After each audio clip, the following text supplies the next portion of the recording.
real estate and tax work well. When I went on my own, that was what I was trained to do. That's what I love. And I figured I'm going to see to make this work. And whether people are suffering and doing foreclosures, or whether they are now, doing well, doing 1031, there are tax strategies that I can use to help people. I am Christina Suter, and this is the Real Estate Breakthrough Show, where we talk about the reality of real estate, the mindset you need in order to face the reality of what it is, and tips and tricks to get you moving forward in investing. I am your host, Christina Suter. Today we have Pat Leung. Now, I really hope that you guys listen to her story and listen to her depth of knowledge, because that's why I have brought you her. I asked her to be on my show back in December and we never got it done. And so here we are, we're getting it done now. But let me read you a little bit about her bio, and then she will tell you a little bit about herself as well. So she's a tax strategist, not just a enrolled agent licensed by the IRS. She is a tax strategist, because that is the point of view that she comes from. And that is why I was so impressed with her from the first moment I saw her present. She has a master's of science degree in taxation. That means she actually spent her master's focused on tax. How many of us would tolerate that? I'm just letting you know, it's not me. Pat has over 15 years of professional tax and accounting experience with special emphasis in real estate and professional services sector. She's worked in supervisory and managerial capacities in the Big Four and regional CPA firms, as well as a large private equity real estate firm. So she's serviced multinational corporations, partnerships, small businesses, numerous clients matters, including complex tax research, tax return preparation, year-end planning, high net worth individuals, closely held businesses. She's worked with all of them. Aside from her experience at the Big Four CPA firm, she's also served as a fund controller for local real estate investment firm, tax manager for the 5th largest private equity real estate firm in the world. Pat received her Bachelor's of Arts degree in political science from the University of California, Riverside, a paralegal certificate in the University of California, Los Angeles, and a Master's of Science degree from Golden Gate University. Pat, thank you so very, very much for giving us your time here today. Welcome. Thank you. Thank you for having me. No, it's great. I want you to tell that keynote story that always makes me laugh and always makes me smile, because I really do feel like that it talks to, like I said, your depth of experience and how you can bother getting a master's in tax, and when I would probably split my wrists if I had to do that. I'm just saying, I wouldn't do it. I wouldn't do it. I have a master's in psychology. I'm way over here on this side versus over there. Oh, we all have our, little quirks. So you want me to share of how I found my calling in tax? Yes, that's correct. Yes, that's the story. See how you found your calling. That is exactly how I would have phrased it. Yeah. So this is sort of by accident, right? Like no kid would ever wake up and say, "Hey, mom, I want to be a tax person." That day came about when probably around junior high school or maybe high school, I don't remember. But essentially I come home from school and I found my parents' tax returns on the dining room table. They took it to, somebody else to get it done. And I'm staring at it and I found mistakes. So, okay, like a kid's not going to know anything about the real ins and out of tax law, but so it's probably something very simple that I found. And I thought, well, how silly, you paid somebody, a professional, to do this, and yet it's wrong. A 10th grader or whatever, I don't know what grade I was, found mistakes on there, and how could this be? So then I went and I thought, how hard is this tax return thing to do, So I went to the library, back then, I'm dating myself. Yes, a library, you walk to it, you actually pull a book off the shelf. Exactly. And during tax time, I think they still have it, I'm not sure, although everything is available online now, but they have all of the tax forms, all of the tax publications available at the library. So I went there and I asked the librarian, I go, those things there, are they free? And the lady says, yes. I go, oh, okay, great. So I just picked up one of everything, took them home, not knowing what I need. I just took everything since they were free and I read them. And I remember publication 17, I read them for the individual taxes, cover to cover. Now, of course, mind you, my parents were immigrant parents making minimum wage, filing a 1040 easy when it was available back then. None of that stuff applies because everything in that book was so complex, and theirs was just easy stuff. But I read the whole publication and I found it so interesting. It had examples, it had the basic rule, examples, the variations of different examples, how it works out. I'm like, oh my gosh, look at all these different neat stuff and strategies you can do to save on taxes. And yet people aren't educated about it. They just think, okay, April 15, I got to just go get it done and find out how much I owe, write the big fat check to Uncle Sam. Well, that's not the case based on what I read from that publication 17.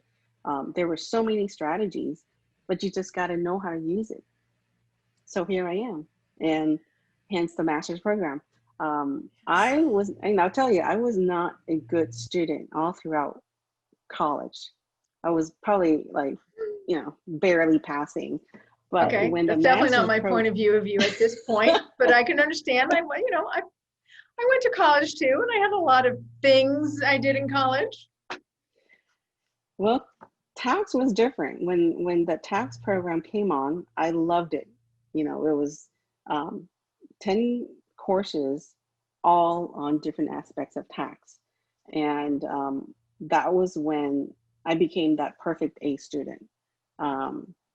And I knew then that this is really what I love, and it just clicked. Like it's just like talk to a painter, and they you hand them a brush, and they just kind of sort of know what to do without really much training.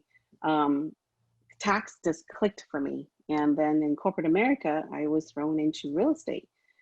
So it was all real estate and tax, and that was my world in corporate America. And it's quite a complicated world right now, given the way that we are in COVID and all the things that are going on. And, obviously you run your own company, right? You do not work for one of the big four right now. You work as an independent. No, thank God. Entrepreneur. I personally would agree, because I've worked for myself for a very long time. It's what I'm afraid I know how to do. I actually don't know how to work for other people very well anymore. Yes. I would say I would be a very bad employee. I'd be a very bad employee. I'd be a very bad employee, including that I would want to be done at 2:45 every day so I could be with my daughter, right? That alone would make me a bad employee. But you run your own company, right? Literally it is your name, right? Pat Leung, that's how they can find you. Leung, right? So they can find that. But so there are ups and downs associated with investing in real estate. There are ups and downs associated with running your own company and being an entrepreneur. And right now we're in one of those very turbulent times, both like in the real estate tax world, but also in the personal tax world, where people are getting COVID supports. Why don't you, and I don't know if you can do this in 15, 20 minutes, but why don't you kind of give me an idea about that marriage between real estate and all of the programs right now that are, COVID rescue programs or EIDL programs or PPLs, or anything that you feel like, what's that sweet spot that people need to know about that would make a difference to their investing? Okay, so when we talk about real estate investing, so there's many, many things one can do within the real estate world, right? Like, so we have flippers, meaning we have people buying distressed properties and then fixing them up within a very short time frame and turning them around and selling them at a premium price. To those who are long-term investors, meaning they just buy and hold for a very long term. And of course, there's also variations in between. So when COVID hit, everything got shut down. It was quite frantic for business owners, naturally. Everybody's wondering what to do. So various programs came about. One of the first one was the EIDL loan. That's the economic injury disaster loan. So that one, I think it's still available. Initially, there were no limits to the amount of loan. One of my clients was one of the first to jump in and applied, and he got $500,000. Yeah, Good on him. and how how they qualify you and what the formula was the biggest mystery. Um, but you know, it was a beautiful loan, unlike traditional SBA loan where there's a 3% upfront fee. This one had no upfront fee, and the repayment is very, very affordable. Now I believe it is available, but capping at $150,000. Okay. Okay. There's the other one, the PPP, which is the Payment Protection Program. That one is offered to businesses where you have to have payroll, or if you were self-employed, you have some net profits that were subject to payroll tax. So for those who were operating, for sole proprietors who were operating at a loss, that one, you know, they're going to be not qualifying for the PPP.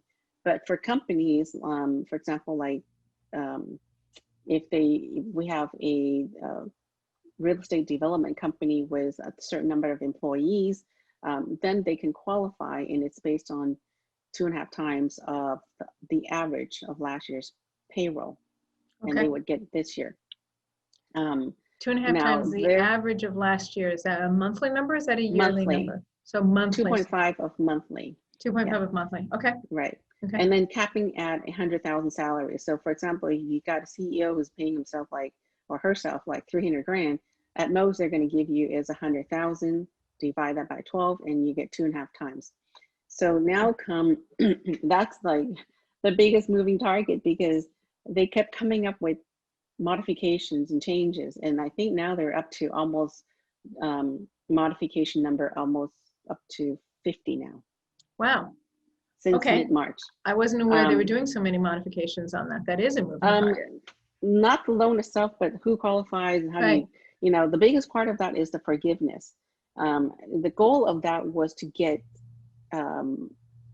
employees who were at one point perhaps laid off or on, you know, furloughed, and to get those employees off unemployment and back into somehow working.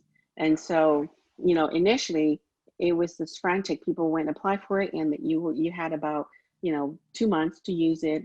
And the worst was the restaurants. I have a few restaurant clients. They furloughed everybody. They got the money, and they had to bring everybody in because they had to use it up by a certain time. And now we're shut down again.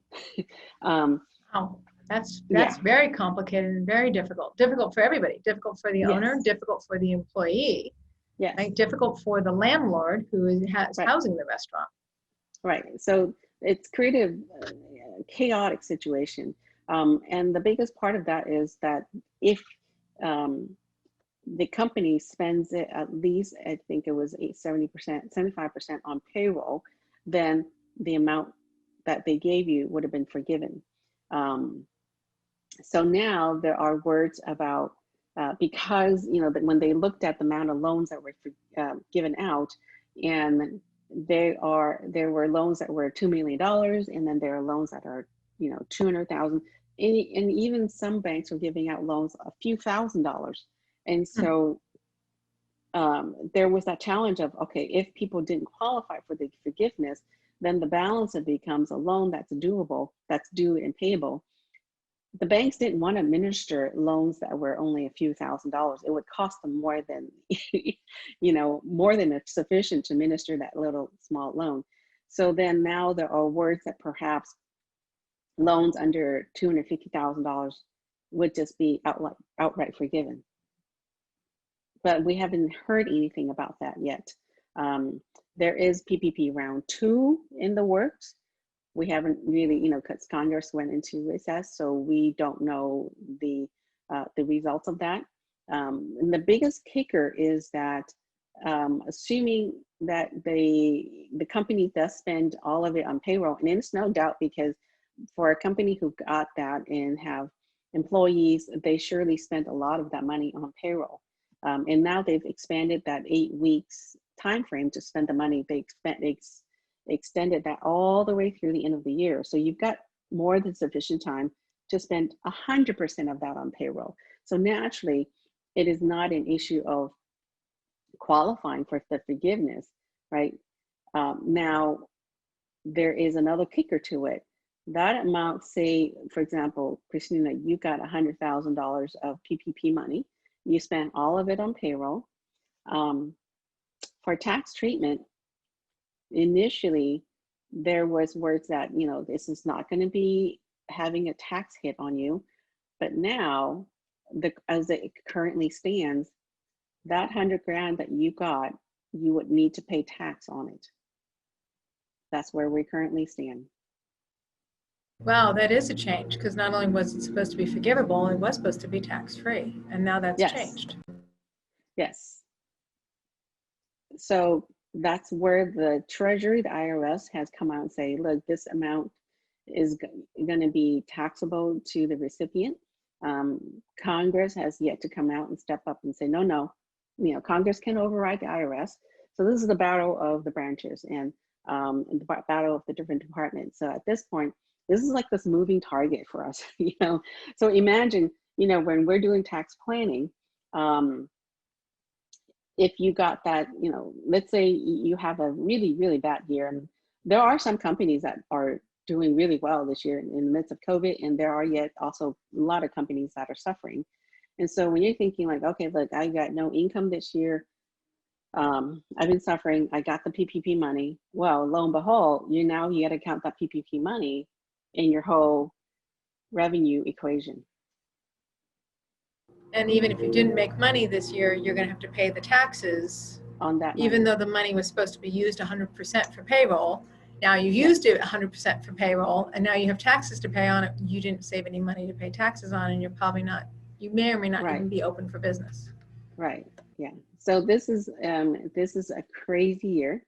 And for companies that got more than $250,000, they do have to apply for the loan forgiveness, and also their names are published. I don't know if you know. No, I didn't know their names are published. Where are they published?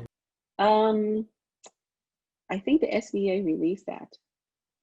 Any company that received more than $250,000 in PPP money became public information, and you can look them up. So those companies will definitely need to submit for a loan forgiveness, but no banks are accepting those applications because the SBA guidelines are still not final. Lovely, huh? Yeah, and that is part of the problem, is that I'm finding banks are shying away from accepting, you know, applications since the guy, well, they were from the beginning. The first round, they also shied away from that as well for the same reason. We don't really understand what they're asking of us, so we don't really know what to have you fill out, because we don't really, you know, then eventually. Yeah. Right. So going back to the real estate side, so, you know, for the folks who did get the idle money, now keep in mind, you know, hypothetically, if they got at least, you know, 150,000 or whatever money they got, that money is not supposed to be spent for expansion or, you know, anything else different. The purpose of that money given out was to sustain current operations. So if, let's say, a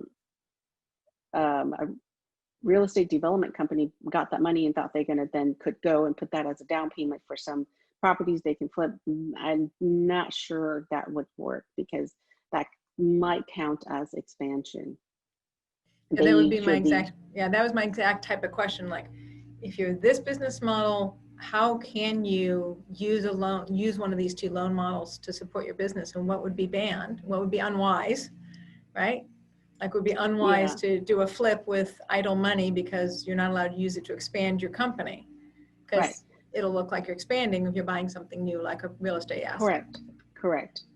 In fact, I think under the SBA loan, you got to read the fine lines. There are a lot of no-nos. You can't take that money as a distribution and say, you know, take a break and live off that money. There are a lot of no-nos within that SBA loan requirement.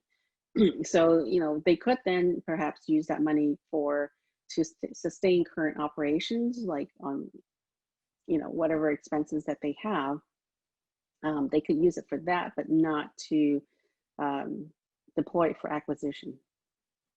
So a syndicator who already has staff on board, pretty easy. Idle loan will work, PPL would work because they have staff that they're paying. They already have projects that they're in the middle of. They already have owned and purchased, and they're maintaining.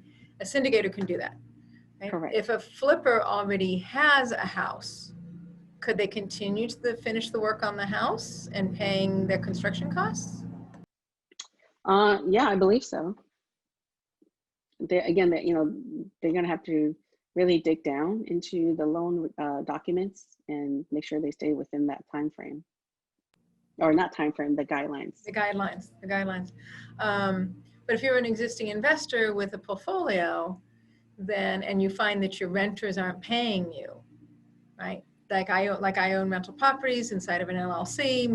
If my renters weren't paying me, but my renters are paying me, but if my renters weren't paying me, right, then I go, oh, well, I need a loan. Then what would I do?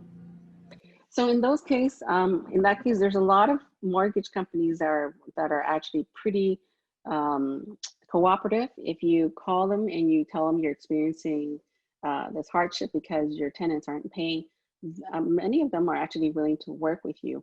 So one other thing I should mention is, if, let's say, and this might not be so common within the real estate, but for traditional businesses, let's say they did get, prior to COVID, they did get an SBA loan for the building that they occupied or for their business.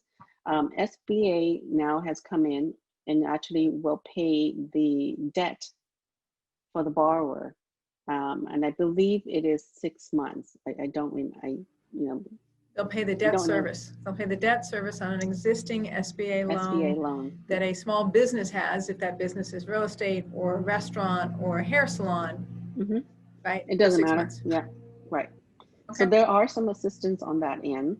What is that? Do you know what that's called? If anybody's trying to apply for it, do you know what that's called? Oh, you don't even need to apply for it. The SBA will automatically send you a letter and say, hey, we're taking over the loan payment for the next several months. Oh, got it. Okay. Well, I don't have an SBA loan, so I haven't received the letter, so I didn't know it was that simple, that they're actually going to bring it to you. Okay. Yeah. When this first came out, I was like writing a ton of email blasts to my clients about all these various programs and coming out. And for your business, where are we going to get the money to sustain your operations? There's 401k, COVID 401k loans, just / distributions. There's various avenues where you can get some funding to cover the current operation.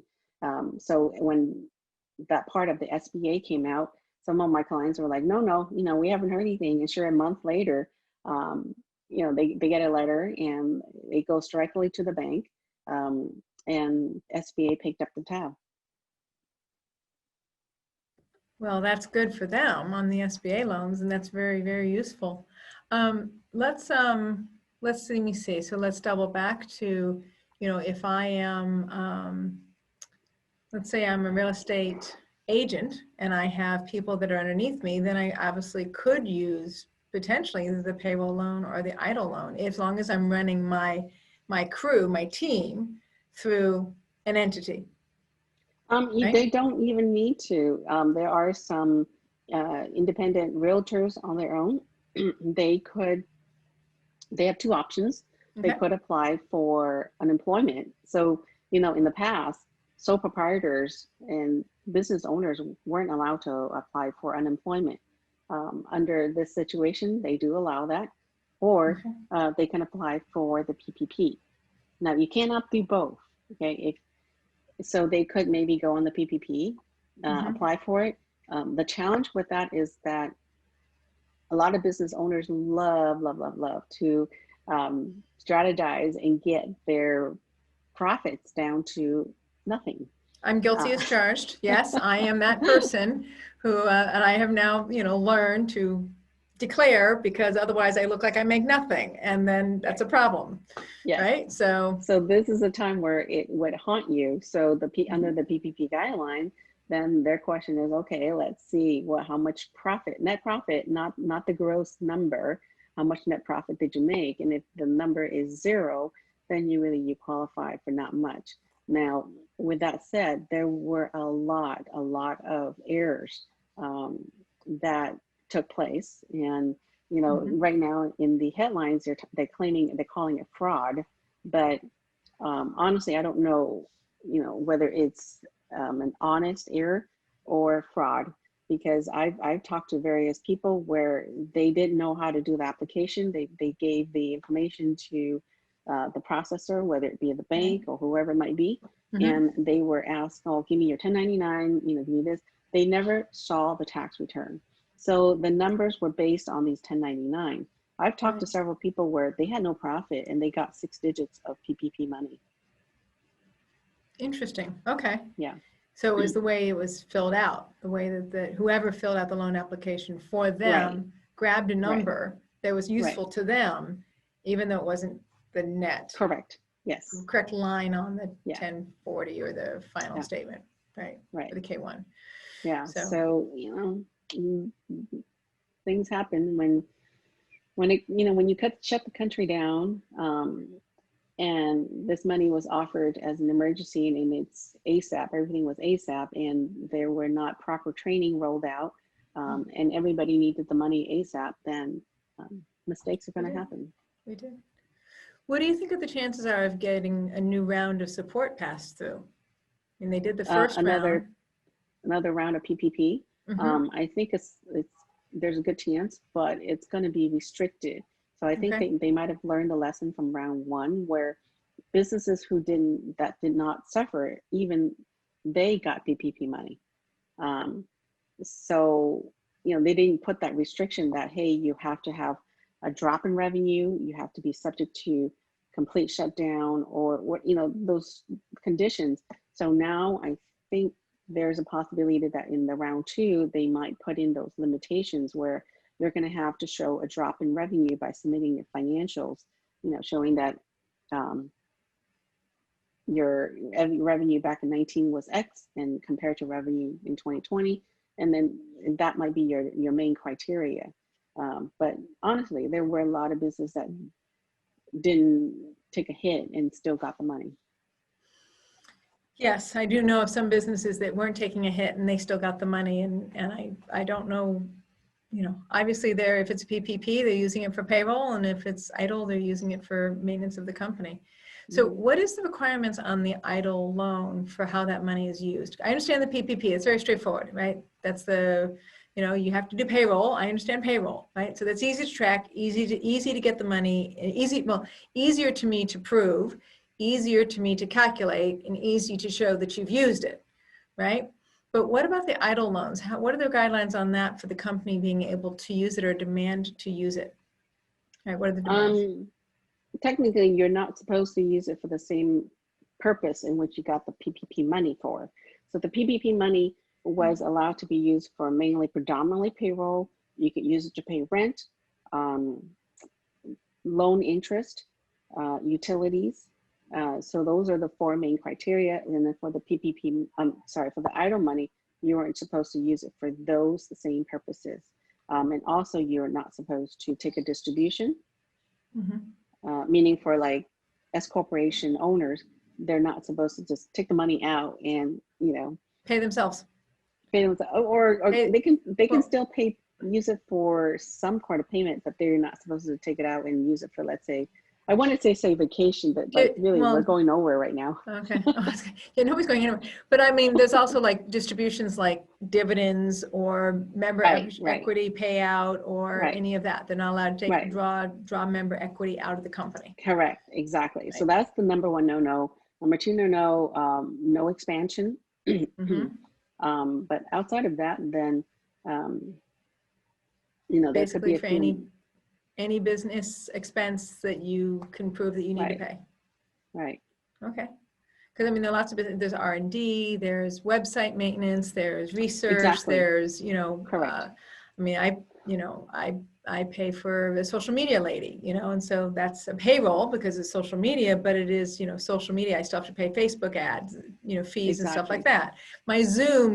My little Zoom fee, right? I got to pay my Right. Zoom fee, right? And all my storage for Zoom because that's getting really big and stuff like that. So, all of that would be what the EIDL loan is available to use then. Yeah. That's what you're saying. Yes. Can I transition topics? Well, go ahead. Yeah, go ahead. No, ask me a question. Go for it. Have your members have any questions regarding any other use under the EIDL that we didn't think about?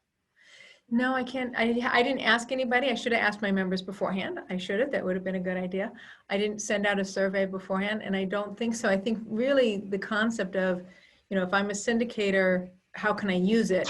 If I'm a flipper, how can I use it? I can use it on existing projects. I can use it for my payroll. I can probably use it for my construction crew, but I can't use it to buy a new project. A wholesaler could probably use it for marketing campaigns and use it for anybody that they have that are doing door hanging or door knocking, because that would be payroll, or marketing would be an ongoing expense in the company. They could use those, the EIDL or the PPL, for those expenses. So that's kind of where my head was going.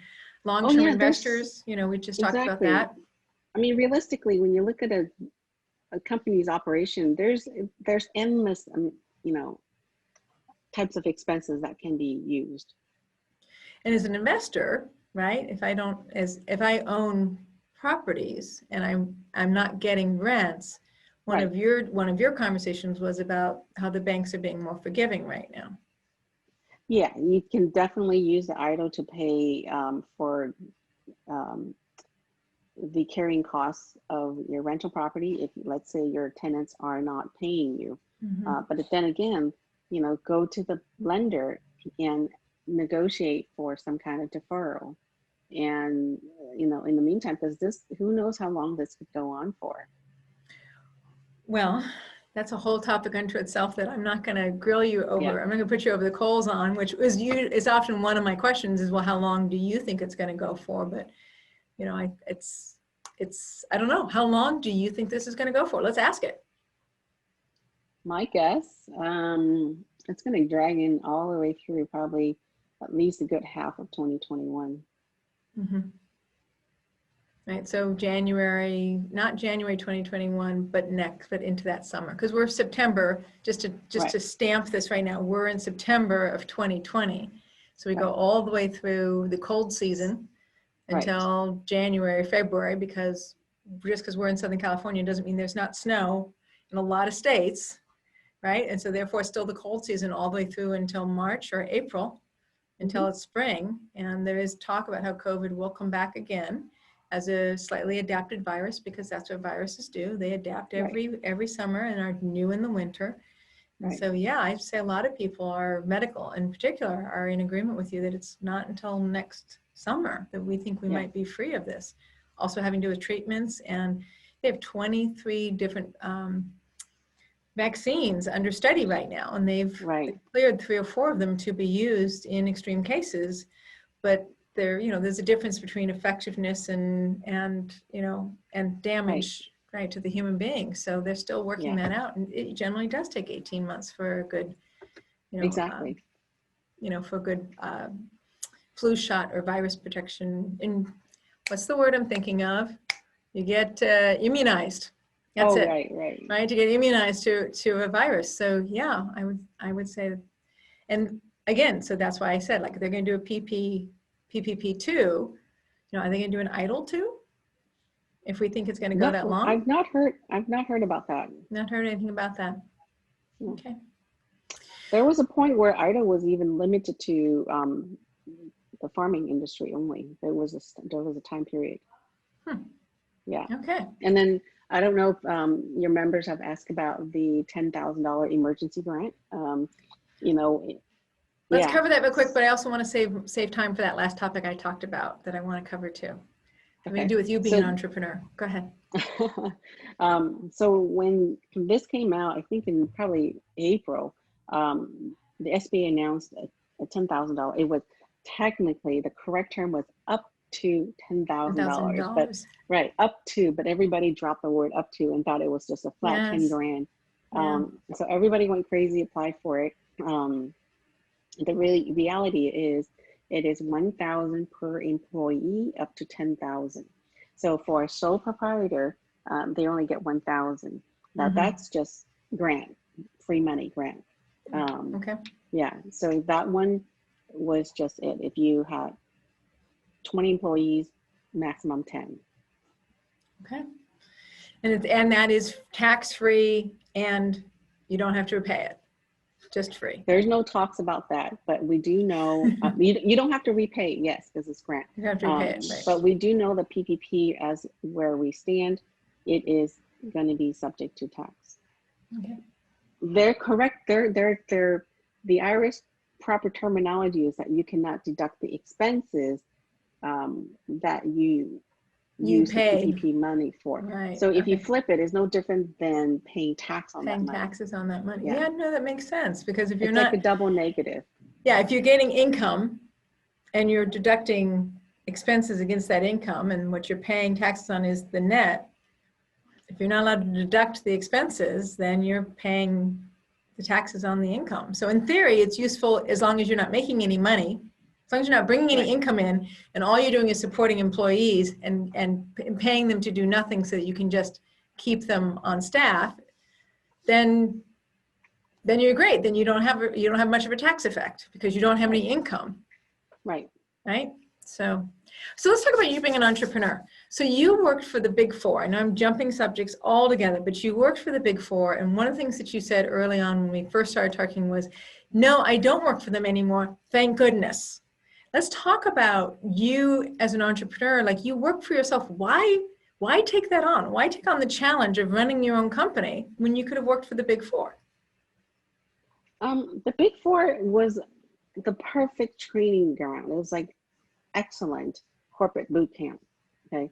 Don't get me wrong. I learned a lot at the Big Four, but the Big Four is, they specialize in large businesses. And you do get pigeonholed. So I got pigeonholed into real estate, which is great. That's what I loved. Then Lucky for us.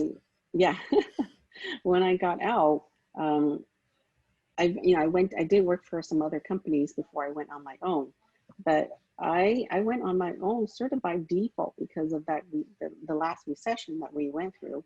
Okay. And I was part of a layoff. And so out of encouragement from friends and family, at that point, there were really no decent job for me.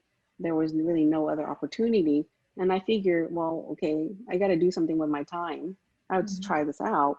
And lo and behold, it turned out to be something that I really enjoyed and loved, because, I'm sure you can, you would agree, there's no price to freedom and control of your own life and destiny. So, mind you, it was a lot of hard work at the beginning, a lot of ramen noodle days. Yeah. No, I used to buy 20% fat, and yes, and the ground beef, like the highest fat ratio I could get, because it was the cheapest ground beef I could get to put into the prepackaged, not ramen noodles, but what are those called? I bought them for years and now I can't remember the name of them, but it's like a pasta that you cook that had some seasoning. You put, ground beef in it, and then you had a meal, right? And it was really cheap. It was like $1.50 a box or something. Oh, like that. a hamburger helper?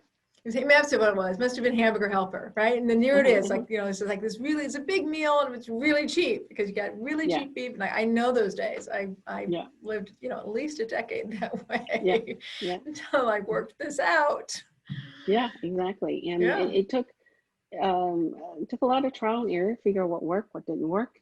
And then, as now things starts to stabilize, then, I'm looking at my annual growth. It's exponentially more than that 3.5% salary increase that I would normally get in corporate America, and still doing those long hours. Okay. I think you touched on it, because you touched on my questions. You touched on how you got there, which is, I didn't really mean to, but once I was there, I knew it fit me, and I didn't, like you said, you just know There's no amount of cost to time. Being able to control your freedom and your destiny and having a sense of control over your time. People know my story really, really well, which is, I waited a long time to have my kid because I wanted to be able to pick her up from school, right? I wanted my time and my freedom to take care of my child or children the way that my mom couldn't do. She was a single mom raising 3 kids, right? She was an entrepreneur who worked out of the house at 10 o'clock at night. She's still working, right? And my sister's trying to figure out how to get us some dinner on the table, right? And, she was only 5 years older than I am, so I'm 2 years old, like, pulling on my sister's shirt at 7 going, can you help me? Like, I mean, it was a chaotic but amazingly complex childhood, and I have some great memories and I have some bad memories, right? And so, I have this commitment to being able to be home for my daughter, to cook her a meal, to pick her up from school, to know so she knows she's safe and sound, and that's mine. That's my freedom of time, and that's my joy, right? That brings me peace in my world and in my sense of purpose to be able to do that, right? I love helping people with my consulting, but I also love being able to be a mom and a family member and a wife the way I would like to be. And that's the Excellent value of story. being an entrepreneur. And I'm sure it took a lot of work to get where you were. It did, but it took you a lot of work too. So, what is it that it brings you as an entrepreneur? What is it that it brings you that you feel like is on course for you? Real estate and tax are the 2 areas that actually naturally just fit within my gene. It just, I remember, so, going back to the master's program in tax, I remember in partnership tax is very in line with real estate, because a lot of real estate syndications are LLC taxes partnership. Mm-hmm. And I remember one of the first few lectures that the instructor goes, if you're not, partnership tax works great for those who are not accountants. So keep in mind, I was not an accountant major. I was a political science major who worked in a law firm. Right. True. And so I went in there actually with a legal mind and not a numbers mind. And okay. Partnership just clicked like right there and then for me. And I thought, this is so easy. What's so hard about this stuff, you guys? With a legal background, so you understand all the things that aren't being spoken. Yeah, it was just because I didn't have the preconceptions that the other folks went in with. And I think also when going to the law firm, they hired me because I had no other training. That's like, you're perfect. We can just mold you. And so I think it worked well. Real estate and tax worked well. When I went on my own, that was what I was trained to do. That's what I love. And I figured I'm going to see to make this work. And whether people are suffering and doing foreclosures, or whether they are now, doing well, doing 1031, there are tax strategies that I can use to help people. Mm-hmm. And over the course, it's definitely evolved and morphed into something very different than when I was starting out. The tax strategies are different. The way that I'm handling the work and the clients are also very different. Okay. So not only does it give you freedom in that you're an entrepreneur, but it also gives you freedom inside of your company to decide how you want to run your company. Right. Yeah. And in a lot of the larger accounting firm, when I went out on my own, and this has nothing to do with like the real estate side, but it's more of my personal thing. That's where okay. In any typical accounting firm, ungodly hours worth of thing. To give you an idea, I used to do 80 chargeable hours a week. Wow. 7 days a week. Wow. 12-hour days on the weekend. Those were my short days. Weekdays were 14 hours. And that was norm. I did that for 2 months in the spring, 2 months in the fall. Right. Okay. So when I went on my own, I swore that I was not going to ever impose those abusive hours on my staff. Okay. And as the owner, now I have the right to turn away clients, where some people say clients are always right. Heck no. If they're disrespectful to my staff, they're an extension of me. They're disrespectful to me. Okay. So I, have the luxury now to turn away folks that we don't, life is too short. I really don't need to deal with folks that are disrespectful. We're all in it to, have a common goal. Let's work through it civilly. And if they are, if it's not a good match, then I, thankfully in my position, I have the power to do that. Mm-hmm. So we've grown, I kid you not, every year we grow about 25% organically. I'm not surprised actually, because of the amount of talking you do. Yeah, I don't advertise. I don't even know how to do those Google click things. People just come, and we have the luxury of determining who's a good fit to work with us and who's not. And my firm, we don't put in those overtime hours. Okay. So, it's a big transition, and I hire only the experienced folks. So I let the Vega firm train these people. Mm-hmm. Ultimately, they'll get burned out. It's not sustainable, to do 60, 70, 80 hours for a long periods of time. It's not healthy for any individual. Mm-hmm. So they get burnt out, and I bring them on. And we have a very different culture, and they appreciate it. So, we have a very good tight crew, and I do all of the internal training because I'm such a tax geek. I love to read. And now, with everybody working remote, we actually meet more than we did ever before. So every week we have a group virtual meeting on, we use Team, we don't use Zoom, and we do internal tax updates. Okay. Yeah, so it's a different culture, and it's something that I can mold, just like I'm sure, like, your company, you're in charge and you can mold it to whatever you want. Yeah, as an investor, because I'm a consultant, but I'm also an investor, and I find that, I was about to say, in the investing world, I'm particularly sensitive, or, constantly fine-tuning what investments do I want to have, not just based on return, but based upon how I want to participate in my investment world. I don't want to participate this way. I don't care if it's going to give me a really good return. I'm not going to participate with that, right? It doesn't work for me. It's not just even a form of ethics. Sometimes it's just time and effort. If it stops me from picking up my kid at 3 o'clock, I'm not going to participate in that, right? Right. Because it goes against my primary values, right? Personal primary values, but also in my consulting work too, the way I structure my consulting time. It's based upon how many clients I have, is based upon how much time I'm willing to give my consulting practice, not based on how much money I intend to earn in my consulting practice. It really is. I do a certain number based upon, I pick up my kid at 3 and everybody else has to be done by then. And if you're not, you have to wait till tomorrow morning. Right? And then someday that won't be the case anymore, because she won't be, she won't be a kid. She'll be grown up and she won't need me at 3, right? And that'll change. And I can change it with my time. So, but yeah, no, you're right. You do have that control when you're an entrepreneur. You can choose your culture. You can choose how you want to be treated and how you're going to treat others. Exactly. So that's the beauty of, I think that's the biggest plus of owning your own company, that you get to mold it and shape it to however way you want. So there you go. So that's your breakthrough. That's your freedom. That's your breakthrough to freedom, is molding your company the way that works for you, with your ethics and your culture and your, I'm going to say the word peace. Yes.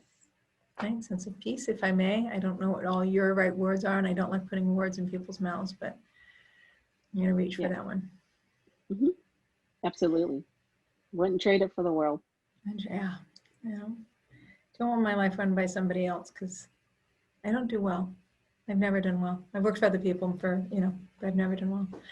So Pat, now that people have listened to you and they've been able to hear you for the last, however 40 minutes or however long we've been talking, if people want to organically bring their business to you because they've heard your depth of experience and they understand the integrity that you offer as a human being, how can they get a hold of you? They can contact our office via phone and 949-430-0338, or they can email us at info@leungtax.com.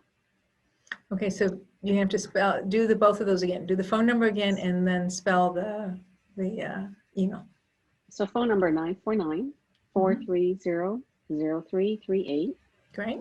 And they can email us. Excuse me, it's info, so that's I-N like Nancy, Frank, O at leungtax.com. So that's my last name, L-E-U-N like Nancy, G like Greg, T like Tom, A, X like X-ray.com.